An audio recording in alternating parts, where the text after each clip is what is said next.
हरि ओम स्वस्ति श्री गणेशाय नमः। ओम नमो भगवते वासुदेवाय। ओम नमः शिवाय। ओम देव्यै नमः। ओम अक्षस्रक् परशुं गदेषु कुलिशं पद्मं धनुषकुण्डिकां दण्डं शक्तिमसिं चर्मजलजं घण्टां सुराभाजनम् शूलं पाशसुदर्शने च ददतिं हस्तैः प्रसन्नाननां सेवे शैरिभमर्दिनीमिह महालक्ष्मीं सरोजस्थितां नारायणं नमस्कृत्य नरं चैव नरोत्तमं देवीं सरस्वतीं व्यासं ततो जयमुदीरयेत्। जय श्री हरि, जय श्री राधे। हर हर महादेव। ओम देव्यै नमः। प्यारा भक्त भागवतहरू, हामीले श्रीमद्देवी भागवत महापुराणको महात्म्य खण्डभित्रका कथा प्रसङ्गलाई श्रवण गर्दै आइरहेका छौँ। यो अत्यन्त महत्त्वपूर्ण जुन समय छ, जसलाई गुप्त नवरात्र भनिन्छ। गुप्त नवरात्रमा हामीले भगवतीका गुणानुवाद आदिलाई श्रवण गर्न पाउनु यो के हो? हाम्रो अहोभाग्य हो, हाम्रो सौभाग्य हो। हामीले यसरी बुझ्नु पर्दछ। यस्तै प्रकारले हामीले कथा श्रवण गर्दै आइरहेका छौँ। आज हामीले यसरी आउने क्रममा महात्म्य खण्डको तृतीय अध्यायभित्रका कथा प्रसङ्गलाई श्रवण गर्दैछौँ, जहाँ सुतजीले यहाँनिर नैमिषारण्यमा शौनकादि 88,000 ऋषिहरूलाई बताउनु भएको कथा प्रसङ्ग राखिएको छ। त्यहाँ भन्नुहुन्छ कि अर्को महत्त्वपूर्ण इतिहास श्रवण गर्न चाहन्छौँ हामी भनेर नैमिषारण्यमा शौनकादि 88,000 ऋषिहरूले सुतजीसँग भनिसकेपछि, लौ त त्यसो भए तपाईँहरू मेरा भगवान हुनुहुन्छ, किनभने मैले भन्दैछु, हजुरहरूले सुन्दै हुनुहुन्छ र अझ सुन्ने इच्छा जागिरहेको छ। यो त साक्षात् भगवतीको कृपा हो। जोसुकैलाई कहाँ सुन्न मन लाग्छ?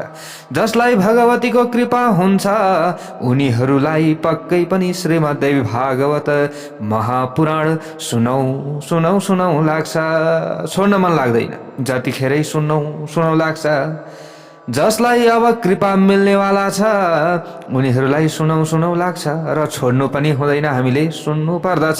सुनेर नै कलिजुगमा हाम्रो कल्याण हुने रहेछ, हाम्रो उद्धार हुने रहेछ भन्ने कथा प्रसङ्ग हामीले श्रीमद्देवी भागवतको महात्म्य खण्डबाट श्रवण गर्न पाएका थियौँ। भन्नुहुन्छ सुतजी, एकपटक कुम्भयोनि लोपा मुद्राका पति महर्षि अगस्त्यले कुमार कार्तिकेयको नजिकमा गएर जुन प्रश्न तपाईहरूले सोध्नु भएको थियो, त्यही प्रश्न यहाँ कुमारजीसँग सोध्नु भएको थियो। यानि कि कार्तिकेय भनेका कुमार कार्तिकेय कुमार भनौँ होइन, उहाँका छेउमा गएर सोध्नु भएको थियो। त अब सबैभन्दा उत्तम धर्मका बारेमा, सबैभन्दा उत्तम दानका बारेमा, तीर्थव्रत आदिको महिमाले भरिएको कथा सुनाउनका लागि अब यहाँ कार्तिकेय कुमारजीले प्रारम्भ गर्नुभएको थियो। यसरी कथा सुनाउने क्रममा यहाँनिर कार्तिकेयले भन्नुभएको थियो, हे ऋषि, श्रीमद्देवी भागवतको महिमालाई विस्तारपूर्वक गाउन र बताउनका लागि को सामर्थ्य छ र? तर पनि म आफ्नो सामर्थ्यले भ्याए जति सके जति श्रवण गराउने प्रयत्न अवश्य पनि गर्नेछु भनेर यहाँ भनेपछि अगाडि गएर भन्नुभएको थियो। विवस्वानका एक पुत्र थिए जसको नाम श्राद्धदेव मनु थियो। उनी प्रख्यात थिए तर सन्तान थिएनन्। जसका यहाँनिर श्राद्धदेव मनुका जो अब सन्तान नभइसकेपछि आफू त अब दुखी भए, र आफ्नी पत्नी जो श्रद्धा थिइन् उनी पनि दुखी भएकी थिइन्। त एक दिन आफ्ना गुरु वशिष्ठका छेउमा गएर बिन्ती गर्नुभयो राजाले, हे गुरुजी, के कारणले मेरा सन्तान भएनन्? लौन प्रभु, सन्तान हुने कुनै उपाय छ भने बताइदिन पर्यो। भनिसकेपछि वशिष्ठ मुनिले पुत्रेष्टि यज्ञ प्रारम्भ गराउनु भएको थियो। राजा चाहन्थे के छोरा, रानी चाहन्थिन् छोरी। यस्तो अवस्था छ यहाँ। त यज्ञमा वर्णित भएका ब्राह्मणहरूले पढिरहेको मन्त्र यहाँ पुत्र प्राप्तिका लागि थियो। तर जानुभयो रानी र गएर कानमा आफ्नो मन्त्र फुक्दिनु भयो ब्राह्मणहरूको कानमा नि। ए ब्राह्मण देवताहरू, राजा चाहनुहुन्छ छोरा, म चाहन्छु छोरी, त्यसैले के गर्नुहोस्, छोरी प्राप्त हुने कुनै उपाय गर्नुहोस्। छोरोको आवश्यकता छैन, छोरो चाहिँदैन, मलाई छोरी चाहियो। त ब्राह्मणहरू पनि रानीकै पक्षमा लागे। सबैले छोरी प्राप्त गर्ने मन्त्र त्यो यज्ञ अब तुरुन्त त्यसलाई बदलेर अब छोरी प्राप्त गर्ने त्यो यज्ञ उनीहरूले बनाए भनौँ, अथवा त्यो यज्ञमा त्यस्तो खालको मन्त्र पढे, त्यस्तो विधि अपनाए। त पछि गएर फलस्वरूप छोरी जन्मिसकेपछि राजा फेरि दुखी भए, गुरुजीका शरणमा गए। अरे गुरु, के भयो नि यस्तो? मैले त पुत्र प्राप्तिका लागि यत्रो यज्ञ गराएको थिएँ, तर छोरी कसरी जन्मिन् भनेर भनिसकेपछि वशिष्ठ गुरुले ध्यान लगाउनु भयो। सबै कुरा बुझिसकेपछि भन्नुभयो, हे राजन, घरभित्रको सल्लाह छैन, यो त भएन नि, यस्तो हुन्छ, हुँदैन यसरी।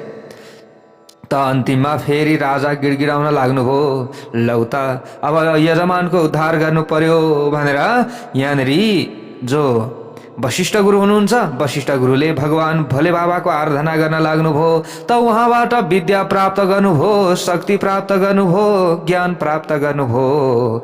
अब त्यस पछाडि तिनै छोरीलाई छोरो बनाइदिनु भयो। जय बोलो भगवती उमा की जय होस्।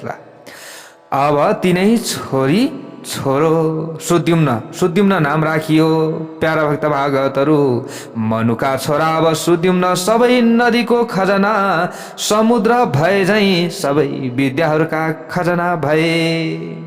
अथ कालेन सुद्युम्नस्तारुण्यं समवाप्य च मृगयार्थं वनं यातो हयमारुह्य सैन्धवम्। भन्नुहुन्छ अब तिनै सुद्युम्न केही समय बितेपछि सुद्युम्न तन्नेरी भए। एक दिन सैन्धव जातिको घोडामा सवार भएर सुद्युम्न शिकार खेल्न वनतर्फ लागे। वनतिर गए नि शिकार खेल्न। वनात वनान्तरम गच्छन् बहु बभ्राम सानुगः दैवादधस्ताद्धेमाद्रे सकुमारो वनम ययौ। आफ्ना सहचरहरूका साथमा कुमार सुद्युम्न एउटा वनबाट अर्को वनमा घुम्दै घुम्दै भौतारी राखे। वनमा गएका थिए, उतै घुम्न लागेछन्। त्यसपछि के भयो त भन्दा संयोगले ती हिमालयको फेदीमा रहेको त्यो वनमा पुगे, जहाँ कुनै समयमा देवताका पनि देवता भगवान शंकर आफ्नी पत्नी पार्वतीका साथ यहाँ सम्भोग मुद्रामा रमण गरिरहनु भएको थियो। प्यारा भक्त भागवतहरू, जुन बेला भगवान शंकर रमण गर्दै हुनुहुन्थ्यो, त्यसै बेला भगवान शंकरको दर्शन गर्ने इच्छाले केही मुनिहरू त्यहाँ आएका थिए। ती मुनिहरू त्यहाँ आएपछि मुनिहरूलाई देखेर पार्वतीलाई लाज लाग्यो पार्वतीलाई। ल अब शिव अनि पार्वतीलाई रमण गरेको देखेर उत्तम व्रत गर्ने ऋषिहरू केही नबोलिकन तुरुन्त त्यहाँबाट फर्केर वैकुण्ठ धाम तर्फ गए। ऋषिहरू त फर्किए, तर पार्वती मातालाई अत्यन्त लाज लागेछ। त्यस पछाडि आफ्नी प्रियतमा पार्वतीलाई खुसी गराउन भगवान शंकरले त्यो आफू बसेको जंगललाई श्राप दिँदै भन्नुभएको थियो। त्यो समयमा आज उपरान्त जुन पुरुष यहाँ प्रवेश गर्नेछ त्यो तत्काल अथवा त्यही समयमा पुरुष प्रवेश गर्यो भने स्त्री भइजानेछ भनेर यहाँनिर श्राप दिनुभएछ। त्यो समयमा पार्वती माताले गिडगिडाउँदै भन्नुभएको थियो, ए स्वामी, हजुर त पुरुष जाति, म स्त्री, मलाई नि हो लाज हुने, त्यसैले हजुरले केही न केही उपाय गर्नु पर्यो भनेपछि अब यहाँ आफ्नी पत्नीको खुसीका लागि जो भगवान भोले बाबा हुनुहुन्थ्यो उहाँले यसरी श्राप दिनुभएको थियो। प्यारा भक्त भागवतहरू, अब यस्तै प्रकारले त्यस बेलादेखि पुरुषहरू त्यो वनमा जान छाडे, किनभने स्त्री भइहालिन्छ है। अब पुरुष गयो स्त्री हुने, अब घोडा गयो घोडी हुने, त्यस्तो स्थिति हुन थाल्यो। त्यहाँ सबैले थाहा पाए, लौ लौ लौ त्यहाँ गयो भने त स्त्री भइहालिन्छ, जानै छाडे। एक दिन संयोगवश त्यहाँ पुगेका श्राद्धदेवका जो छोरा सुद्युम्न त्यही जङ्गलमा पुगेछन्। अब उनलाई त थाहा भएन, त्यो जङ्गलभित्र पसे। तब पसिसकेपछि एउटा सुन्दरी नारीका रूपमा उनी बदलिए। आफैले आफैलाई हेर्छन्, अघिसम्म पुरुष, अहिले स्त्री भएको छु, के भयो यस्तो यो। उनका साथमा गएका जति पनि सेवकहरू थिए ती सेवकहरू पनि सबै स्त्री भइदिए, त्यो समयमा स्त्री भइगए। अनि उनी चढ्ने घोडा पनि घोडी भएको देखे सबैले। यो देखेर ती राजकुमार अत्यन्त चकित भए। अब एउटा राजकुमारको सट्टा एउटी राजकुमारी, सुन्दरी राजकुमारी वनमा विचरण गरिरहेकी थिइन्। अब उनलाई आफ्नो राज्यमा फर्केन लाज लाग्यो। अब स्त्री भएको छ, कसरी फर्किने, कसले चिन्ला अथवा कसले के भन्ला भोलि। त्यसैले त्यही वनमा घुम्न थालेका थिए। अब यस्तै प्रकारले घुम्दै गर्दा एक दिन एक पटक ती सुन्दरी घुम्दै घुम्दै बुधको आश्रममा पुगिछन्। अब जो सुद्युम्न थिए अब उनै स्त्रीको रूपमा फेरि इला भए। त बुधको आश्रममा पुगिन्। अत्यन्त अब सुन्दरी बिम्ब फल समान राता राता ओठ भएकी, कन्दमूल समान सेता दाँत भएकी, सुन्दर मुख र कमल समान नयन भएकी ती सर्वाङ्ग सुन्दरी तरुणीलाई देखेर मनमा कामदेवको स्फुरण हुनाले अत्यन्त व्याकुल भएका बुधा, जो बुधा थिए, बुधा ती कन्यामाथि मोहित भइगए। ती कन्यालाई देख्ने बित्तिकै बुधा मोहित भए। बुधलाई मोहित भएको देखेर सुन्दर आँखी भौँ भएकी ती सुन्दरी पनि चन्द्रमाका छोरा कुमार बुधामा आसक्त भइहालिन्। बुधालाई देख्ने बित्तिकै साक्षात् कामदेव जस्तै ती कन्याले पनि देख्न लागिन्, जो पुरुष स्त्री भएकी छन्।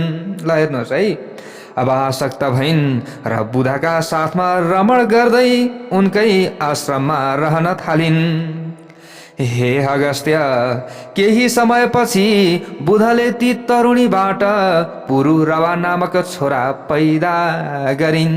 अब ती बुधले ती स्त्रीबाट छोरा पैदा गरे, यसरी बुझ्नु पर्यो। अथ वर्णेषु यातेषु कदाचित सा बुधाश्रमे। यसरी बुधको आश्रममा रहेर केही वर्ष बितेपछि ती तरुणीलाई आफ्नो पूर्व घटनाको स्मरण भयो र दुखी भएर ती बुधको आश्रमबाट अब गइन् अथवा बाहिर निस्किन्। त्यहाँबाट सरासर गुरु वशिष्ठको आश्रममा पुगेर प्रणाम गरिन्। आफू फेरि स्त्री बनेको, बुधसँग लसपस भएको र छोरा जन्मेको समेत कुरा बताएर पुनः पुरुष बन्ने कामनाले गुरुको शरणमा परिन्। यसरी सबै कुरा जानेर वशिष्ठले पनि कैलाश पर्वतमा गएर विधि विधानले भगवान शङ्करको पूजा गरे। यसरी पूजा गरी भक्तिपूर्वक स्तुति गर्न लागेको देखिसकेपछि अब यहाँ वशिष्ठले अब यहाँ स्तुति गर्दै हुनुहुन्छ। प्यारा भक्त भागवतहरू, यहाँ के गर्नुभयो, बुध अब जो ती स्त्री थिइन् अब आफ्ना गुरुले यसरी स्तुति गरेको देखिसकेपछि उनी पनि प्रसन्न भइन्। अब वशिष्ठले कसरी स्तुति गर्नुभयो त, नमो नमः शिवायास्तु शङ्कराय कपरदिने गिरिजार्धाङ्ग देहाय नमस्ते चन्द्रमौलाय भन्न लाग्नुभयो। हे शिव शङ्कर, हे कपर्दी, हे गिरिजाका आधा अङ्ग, म चन्द्रमौली हजुरलाई बारम्बार नमस्कार गर्दछु। मैले, हजुर चन्द्रमौली हुनुहुन्छ, हजुरलाई नमस्कार गर्दछु।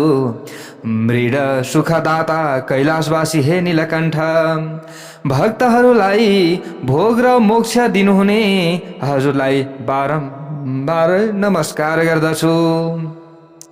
शिव शिव स्वरूप शरणागत भक्तका भय हरण गर्नुहुने र साँडेमा सवार हुनुहुने शरणदाता परमात्मा हजुरलाई नमस्कार गर्दछु। संसारको सृष्टि पालन र संहार गर्दा क्रमैले ब्रह्मा विष्णु र शङ्करको रूप धारण गर्नुहुने देवताका पनि देवता वरदायक त्रिपुरारीलाई म नमस्कार गर्दछु।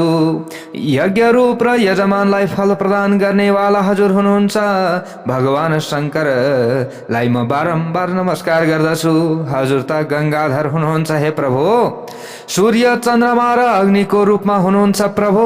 हजुरका 3 नयन छन्। यस्ता विशेषता भएका शिवलाई म नमस्कार गर्दछु। यस प्रकार मुनि वशिष्ठले स्तुति गरेपछि करोडौं सूर्य समान कान्तिले युक्त हुनुभएका भगवती पार्वतीका साथ नन्दी नामक साँडेमा सवार हुनुभएका जगदीश्वर भगवान शङ्कर प्रकट हुनुभयो।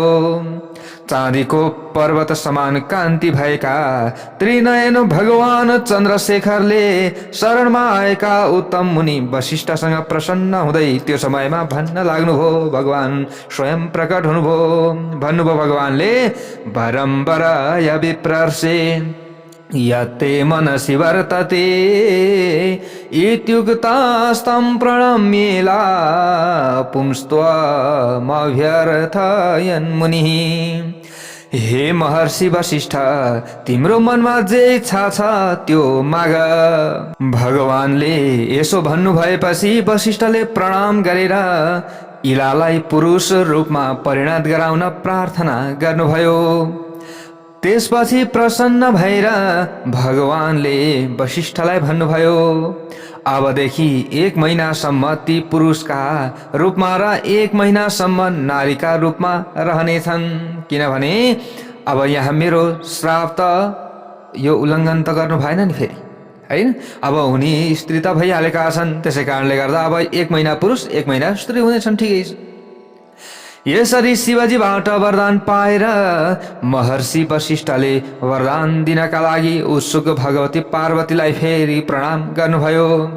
अनि करोडौं चन्द्रमाको कला र कान्तिले युक्त हुनुभएकी सुन्दर मुस्कानले सुहाउनु भएकी भगवती पार्वतीको पूजा गरेर सधैँका लागि इला पुरुष बनुन् भन्ने कामनाले वशिष्ठ मुनिले श्रद्धापूर्वक भगवतीको स्तुति गर्दै फेरि भन्न लाग्नुभयो, भगवान भोले बाबाबाट त फेरि 1 महिना पुरुष 1 महिना स्त्री हुने वरदान पाएपछि अब ल यसरी त भएन, होइन, अब बनाउनै पर्दछ पुरुष भनेर भगवतीको आराधना गर्न लाग्नुभयो। फेरि भन्न लाग्नुहुन्छ, जय देवी महादेवी भक्तानुग्रहकारिणी जय सर्वसुराराध्ये जयानन्त गुणालय।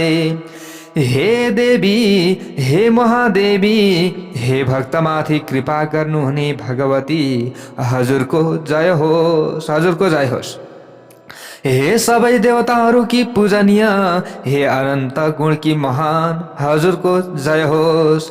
हे देवेश्वरी, हे शरणागत वत्सला, हजुरलाई बारम्बार नमस्कार गर्दछु। हे दुखहारिणी, हे सबैका पालन गर्नेवाली, हे भगवती, हजुरलाई म नमस्कार गर्दछु, नमस्कार गर्दछु। हे दानव संहारिणी भगवती, हजुरको जय होस्। भक्तमाथि हजुरले त के गर्नुहुन्छ? कृपा गर्नुहुन्छ। हे भक्तिबाट प्रसन्न हुने भगवती, हे महामाया, हे जगदम्बा, हे भव सागरबाट पार उतार्ने वाली नौका जस्ता चरण कमलले सुहाएकी भगवती, हजुरलाई नमस्कार गर्दछु। हजुरका चरण कमलको सेवाबाट नै ब्रह्मा विष्णु र शिव आदि देवता विश्वको सृष्टि पालन र संहार गर्न समर्थ हुनुभएको हो।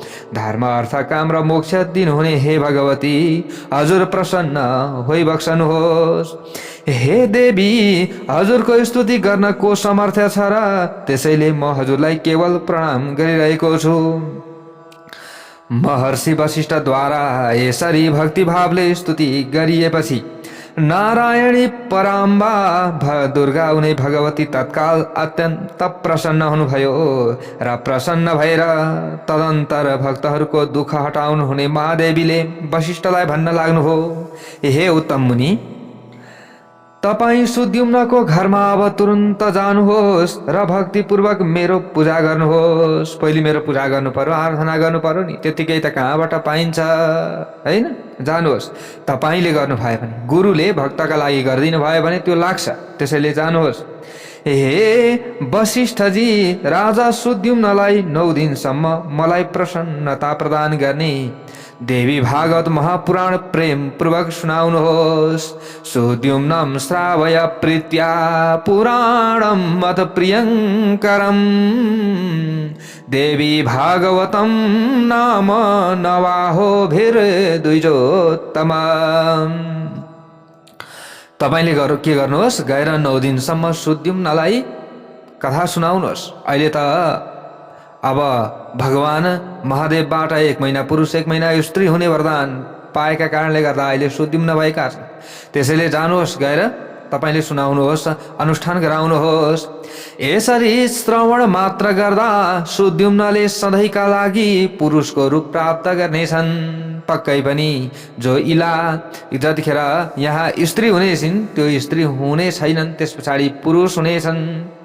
मेरो कृपा त्यतिखेर प्राप्त हुनेछ। यसो भनेर भगवती पार्वती भगवान शंकरका साथ तुरन्त अन्तर ध्यान हुनुभयो। जय बोलो भगवती उमा की जय होस्। त्यसपछि वशिष्ठजीले भगवान जानु भएको दिशातर्फ नमस्कार गरेर आफ्नो आश्रमतर्फ फर्कनु भयो। वशिष्ठ र सुद्युम्नलाई बोलाउनु भयो। सुद्युम्नलाई बोलाएर देवीको आराधना गर्न आदेश दिनुभयो र आफूले गराउनु भयो। आश्विन महिनाको शुक्ल पक्षमा जगदम्बा भगवतीको विधिवत पूजा गरी वशिष्ठजीले राजा सुद्युम्नलाई नवरात्रको विधि अनुसार श्रीमद्देवी भागवत महापुराण सुनाउनु भयो। यसरी अमृत स्वरूप देवी भागवत महापुराणलाई भक्ति पूर्वक सुनेर गुरु वशिष्ठको पूजा वन्दना गरी सुद्युम्नले सधैँका लागि पुरुषको रूप प्राप्त गरे। जय बोलौं भगवती उमा की जय होस्। हेर्नुहोस् त कति महिमा छ श्रीमद्देवी भागवत महापुराणको। नवरात्रमा चाहिँ भगवतीको सेवा आराधना गर्नुको। अब यहाँ अगाडि गएर भन्नुहुन्छ, महर्षि वशिष्ठले सुद्युम्नको राज्याभिषेक गर्नुभयो। त्यस पछाडि र जनतालाई प्रसन्न राख्दै तिनले पनि भक्त धर्म पूर्वक पृथ्वी मण्डलमा शासन गर्न लागे। कले अब सुद्युम्नले धेरै दक्षिणा दिनुपर्ने ठुला ठुला यज्ञ गरेर देवीका अनेकौं यज्ञहरू सम्पादन गराउन लागे। अब सुद्युम्नले अन्तमा आफ्नो राज्य पुत्रलाई सुम्पी देवीको सालोक्य मुक्ति प्राप्त गरे। कसले? सुद्युम्नले पुत्रेषु राज्यं सन्दिश्य प्राप देव्या सलोकताम। हे ब्राह्मणहरू, यसरी मैले तपाईहरूलाई इतिहास सहित देवीको महिमा बताएँ। यदि कुनै मानिसले भक्ति पूर्वक यो महात्म्य पढ्दछ भने अथवा सुन्दछ भने मात्र पनि त्यो देवीको कृपाले यस लोकमा सम्पूर्ण मनोरथ पूर्ण गराई अन्तमा देवीको परम सत्य स्वरूप सालोक्य मुक्तिलाई प्राप्त गर्दछ। परम अमृतमथान्ते याति देव्याः सलोकम भनेर श्रीमद्देवी भागवत महापुराणको महात्म्य खण्डमा वर्णन गरिएको छ। स्कन्द पुराणको मानस खण्ड अन्तर्गत रहेको महात्म्य खण्डलाई श्रवण हजुरहरूले गर्दै हुनुहुन्छ। मैले यथाशक्ति यथाभक्ति हजुरहरू समक्षमा श्रवण गराउने प्रयत्न गर्दैछु। प्यारा भक्त भागवतहरू, यस्तै प्रकारले हामी अगाडि अब बढिरहेका छौं। सुतजीले भन्नुहुन्छ, इति श्रुत्वा कथां दिव्यां विचित्रां कुम्भ सम्भवः शुश्रूषुः पुनराहेदं विशाखं विनयान्वितः। हे मुनिहरू, अलौकिक एवं विचित्र कथा सुनेर फेरि सुन्ने इच्छा गर्नुभएका अगस्त्य ऋषिले नम्रतापूर्वक भगवान कार्तिकेयसँग फेरि भन्न लाग्नुभयो।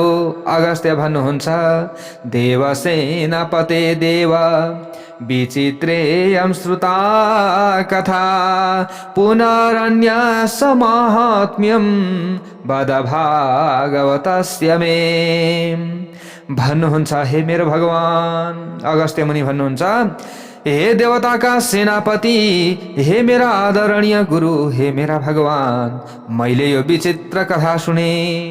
अब तपाईले श्रीमद्देवी भागवतको अर्को कुनै महात्म्य मलाई बताउनुहोस्, जुन सुनेर मलाई पनि आनन्द आओस् र सुन्ने व्यक्तिहरूको सबैको पाप पनि विनाश होस् र सबैलाई राम्रो होस्। त्यस्तो कुनै महात्म्य छ भने बताउनुहोस् भनेर यसरी बिन्ती गरेपछि अगाडि गएर कार्तिकेयले भन्नुहुन्छ, मित्रा वरुण सम्भूत मुने श्रेणु कथामिमा यत्रैकदेश महिमा प्रोक्तो भागवतस्य तो।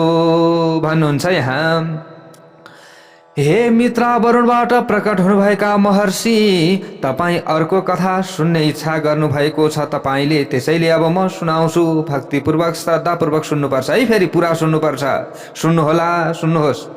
जुन ग्रन्थको एक अंशमा भागवतको महिमा बताइएको छ र धर्मको विस्तृत वर्णन गरिएको छ, जसमा गायत्रीको प्रसङ्ग आरम्भ गरेर अन्त्यमा गायत्रीको महिमा बताइएको छ, त्यस ग्रन्थलाई श्रीमद्देवी भागवत भनेर जान्नु पर्दछ। यो पुराण देवी भगवतीको महिमाले परिपूर्ण भएका कारण देवी भागवत भनिन्छ। यो पुराणलाई किन देवी भागवत भनियो त भन्दा भगवतीको महिमाले परिपूर्ण भएको यो पुराण हो।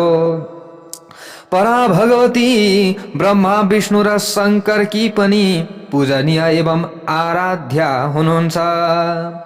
ऋतवाक नामबाट विख्यात एक अत्यन्त बुद्धिमान मुनि थिए।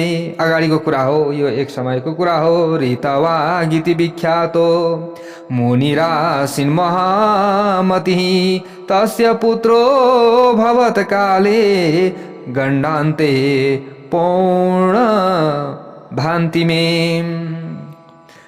के नाम गरेका? ऋतवाक नाम गरेका अत्यन्त विख्यात एक बुद्धिमान मुनि हुनुहुन्थ्यो। यसको मतलब रेवती नक्षत्रको अन्तिम भाग अथवा गणान्त योगमा उनको घरमा समय अनुसार एउटा पुत्र पैदा भयो। जय बोलो भगवती उमा की जय होस्। ऋतवाक मुनिले त्यस पुत्रको जातकर्म आदि क्रिया, चौल संस्कार, व्रतबन्ध आदि संस्कार पनि विधिपूर्वक सम्पन्न गराउनु भयो। जुन दिन महात्मा ऋतवाकको घरमा त्यो छोरा पैदा भयो, त्यस दिनदेखि ती ऋषि शोक र रोगले ग्रस्त हुन थाले। जब छोरो जन्मियो त्यस पछाडि पिता रोगाउन लाग्नुभयो। हेर्नुहोस्, यस्तो पनि हुन्छ। क्रोध र लोभले उनलाई अब यहाँ घेर्न लाग्यो। त्यस बालकलाई जन्म दिने माता पनि अनेक रोगले ग्रस्त भएर सधैँ शोकले आकुल एवं दुखी हुन थालिन्। यस्तो अवस्था सृजना भयो। प्यारा भक्त भागवतहरू, यस्तो परिस्थिति अनुभव गरेर मुनि ऋतवाक अत्यन्त दुखी एवं चिन्तित भएर विचार गर्न थाले, यस्तो कुन कारण होला कि मेरो घरमा यस्तो अत्यन्त दुर्बुद्धि पुत्र पैदा भयो अथवा मलाई नाश गर्नेवाला पुत्र पैदा भयो। जब त्यो बालक तन्नेरी बन्यो, त्यसले कुनै मुनि पुत्रकी पत्नीलाई बलपूर्वक हरण गरेर ल्यायो। यस्तो दुष्ट छोरो जन्मिएछ नि। ल हेर्नुहोस् है प्यारा भक्त भागवतहरू, यस्तो दुर्बुद्धि भएको पुत्रले आफ्ना बाबुआमाको उपदेशमा कहिल्यै पनि ध्यान दिएन। शुभ कर्म कहिले पनि गर्नुपर्छ भनेर उसले जानेन। छोराको यो अवस्था देखेर दुखी भएका ऋतवाकले भने कि मानिसहरूका लागि अपुत्र रहनु ठिक हुन्छ, तर कुपुत्रको प्राप्ति कहिल्यै पनि राम्रो हुँदैन। बरु अपुत्रता वरम नृणाम न कदाचित कुपुत्रता, यसरी भनियो। ल हेर्नुहोस्, कुपुत्रले स्वर्गमा गएका पितृहरूलाई पनि नरकमा खसाइदिन्छ। जबसम्म जीवित रहन्छ तबसम्म आफ्ना बाबुआमालाई केवल कष्ट मात्र दिन्छ। कुपुत्र भयो भने पितृहरू दुखाय दिग्जन्म कुपुत्रस्य च पापिनः सुहृदां नोपकाराय नापकाराय वैरिणाम्। घरमा एउटै मात्र कुपुत्र जन्मिए भने हामीले चाहिँ जति पनि पुण्यहरू गरेका हुन्छौँ त्यो पुण्य आफ्ना पुत्रले पनि सकिदिने रहेछन्। ल हेर्नुहोस् है, यस्तो अवस्था हुन्छ। त्यसैले हामीले आफ्ना नानी बाबु आदिलाई बेलैदेखि कथा सुनाउने काम गर्नुपर्छ। उनीहरूले सुन्ने गरी कथा हामीले सुन्नुपर्छ होइन। एकछिन त उनीहरूलाई दिगदारी लाग्ला, कति सुनेको यताउता भन्लान्, तर पनि हामीले सुनाइ गरियो भने बिस्तार एउटै मात्रै शब्द कुनै पनि उनीहरूले सुनेर त्यो दिमागमा बस्यो भने ओहो भन्ने उनीहरूलाई आउँछ पक्कै पनि। कतिखेर न कतिखेर त आउँछ नि, त लाइनमा आउँछ। हो ठ्याक्कै लाइनमा आइहाल्यो भने त फेरि त्यस पछाडि त सुनाउ लाग्न थाल्छ। त्यसैले हामीले प्रयास भने निरन्तर गरिराख्नुपर्छ। सही शिक्षा हामीले दिनुपर्छ, सही संस्कार दिनुपर्छ प्यारो भक्त भागवतहरू। तर अब यहाँ अचेल त अनेक प्रकारका कुराहरू हुन्छन् हेर्नुहोस्। त्यसैले हामीले निरन्तर प्रयास गर्नुपर्छ। यहाँ अब ती ऋषिले यसो विचार गरे, कुपुत्र हुनुभन्दा त बरु पुत्रै नभएको राम्रो, सन्तानै नभएको राम्रो भनेर आफू खुइया गर्न लागेछन् नि। अब यहाँ भन्दछन् कि जबसम्म जीवित रहन्छ तबसम्म आफ्ना आमा बाबुलाई कष्ट दिन्छ कुपुत्र भयो भने। त्यसैले माता पितालाई कष्ट दिने पापी कुपुत्रको जन्मलाई धिक्कार छ। यस्तो पुत्रले न मित्रको उपकार गर्न सक्छ न त शत्रुहरूको अपकार नै गर्न सक्छ। संसारमा ती मानिस धन्य छन् जसको घरमा सधैँ परोपकार गर्ने, माता पितालाई सुख दिने पुत्र पैदा हुन्छन्। कुपुत्रले कुल नष्ट हुन्छ, कुपुत्रले गर्दा यश पनि नष्ट हुन्छ र कुपुत्रका कारण लोक र परलोकमा दुःख अनि नरकको यातना भोग्नु पर्दछ। पितृहरूले पनि पितृलोकबाट खसेर नरकमा जानु पर्दछ। यदि कुनै कुपात्र जन्मिए, घरमा राम्रो काम भएन, शुद्ध काम भएन अनि धर्म कर्ममा लागेनन्, दुनियाँभरि बाहिरका कुराहरूमा लागे, यो धर्म कर्म भनेको केही होइन भनेर लत्याइदिए अनि धर्म परिवर्तन गरे, आफ्नो धर्मलाई छोडेर अनि अरूको धर्ममा गए भने आफू पनि स्वयं नरकमा पर्छन्। त्यस्तै प्रकारले आफ्ना पिता पुर्खालाई पनि उनीहरूले स्वयं नरकमा झार्छन् अनि उनीहरूको अनि श्राप जहिले तैले खाइरहनु पर्दछ होइन। अब राम्रो काम गर्यो भने न आशीर्वाद पाइन्छ, नराम्रो काम गर्यो भने त आशीर्वादै मात्रै त जहिले पाइँदैन होला होइन र। हो यो कुरा पनि हामीले बुझ्नुपर्छ। कुपुत्रले कुल नष्ट हुन्छ, दुष्ट पत्नीका कारण जीवन नष्ट हुन्छ, विकारयुक्त भोजन गर्नाले दिन व्यर्थ जान्छ, दुष्ट मित्रबाट सुख कहिले प्राप्ति हुँदैन। त यस्ता प्रकारले यी कुराहरू यहाँ राखियो। कार्तिकेयले अगाडि गएर भन्नुहुन्छ, एवं दुष्टस्य पुत्रस्य दुष्टैराचरणैर्मुनिः तप्यमानो निशम काले गत्वा गर्गमपृच्छत। ल हेर्नुहोस् है, अब ऋतवाक नाम गरेका मुनि अत्यन्त दुखी हुनुभएको छ। भन्नुहुन्छ कार्तिकेयले, हे मुनि अगस्त्य, आफ्नो पुत्र आफ्नो जो दुष्ट छोराको दुराचारबाट नित्य सन्तप्त भएका मुनि ऋतवाकले कुनै दिन गर्ग ऋषिको नजिकमा गएछन् र मनको कुरा सोध्न लागेछन्, मनको कुरा भन्न लागेछन्। ऋतवाकले भने, भगवं स्वामहं प्रष्टुमिच्छामि वद तत्प्रभो ज्योतिषशास्त्रस्य चाचार्य पुत्रदौशील्य कारणम्। हे गर्ग ऋषि, हजुर त ज्योतिष शास्त्रका आचार्य हुनुहुन्छ अथवा ज्योतिष शास्त्रका शास्त्री अथवा ज्ञाता हुनुहुन्छ, जान्नेवाला हुनुहुन्छ। म हजुरसँग आफ्नो छोराको नराम्रो स्वभावको विषयमा सोध्न चाहन्छु, हजुरले मलाई त्यसको उत्तर दिनु पर्यो। अब अन्तिममा जब दुःख पर्छ, जब कष्ट पर्छ अनि हामी ज्योतिष खोज्दै कुद्छौँ, धामी खोज्दै कुद्छौँ होइन र। हामीलाई राम्रो हुन्जेल त हामीले सोच्दैनौँ, पछि बिग्रिसक्छ। अनि बिग्रिसकेपछि के गर्ने? आग लागि घरमा भएपछि कुवा खन्दा हुने छैन है। त्यसैले बिग्रिसकेपछि सक्यो, फेरि त्यसलाई सुधार गर्न धेरै टाइम लाग्छ, धेरै समय लाग्छ। त्यसै कारणले गर्दा पहिले नै अगाडि नै कस्तो कुण्डली छ, कस्तो के छ, यसका बारेमा अलिकति बुझेर सोचेर केही गर्नुपर्ने छ भने गरेर अगाडि बढ्नु पर्यो। ल हेर्नुहोस् है, अब यहाँ के भयो त? अब यहाँ अब सोधे कसले? ऋतवाक मुनिले गएर गर्ग ऋषिसँग प्रश्न गर्नुभयो। उत्तर दिनुहोस् मलाई।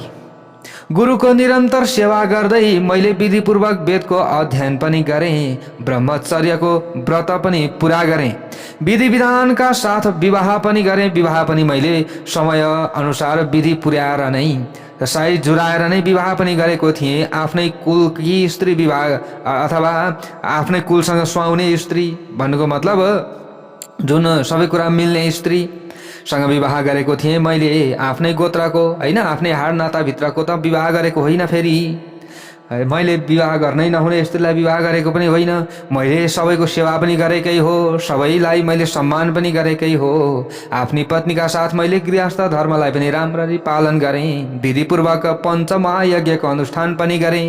हे गुरु, मैले धर्म कर्म पनि धेरै गरेँ, तर पनि म किन यसरी दुखी भएँ? मेरो छोरो किन यस्तो पैदा भयो? यसको उत्तर दिनु पर्यो भनेर प्रश्न गर्नुभएको छ।